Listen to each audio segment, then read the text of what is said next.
If Zion will eventually be in Missouri, why did the Lord lead the saints even farther away to Utah? I'm sure that's a question the saints asked themselves many times as they were driven from place to place to place over the course of church history. The reality is that the agency of man still prevails.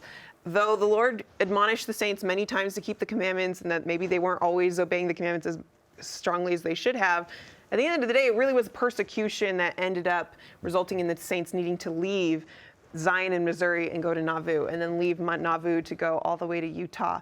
Joseph Smith tried over and over again to see if they could find redress, if they could find compensation for their properties that they all lost. And after he went to every single presidential candidate asking if the federal government would help, and they said no, he said, well, I think it's time for us to leave the United States of America, which is kind of crazy for us to think about in today's terms. But they decided that they needed to settle outside of the boundaries of the United States so that they could have a place to be safe to practice their religion, but also have a safe place to economically grow and thrive and flourish as a people.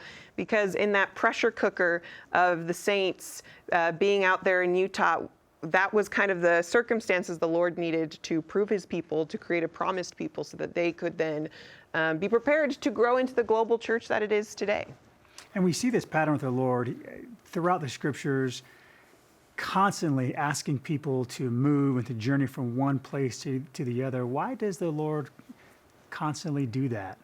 Well, if we go to section 136 in verse 22, he makes a reference to the Bible. He says, I am he who led the children of Israel out of the land of Egypt, and my arm is stretched out in the last days to save my people Israel. So he's referring to how, back in the Old Testament, he had the Israelites journey quite a bit.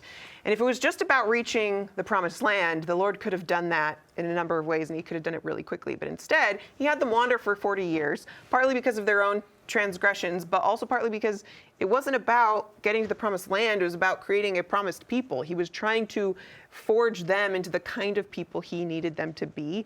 And I think the same is true of the Latter-day Saints. It wasn't about the destination. It was about the journey, to be cliche. That was the proving ground for creating the people the Lord needed to accomplish his will, and the people who journeyed from Nauvoo to Salt Lake. That was a testing period that created strong saints.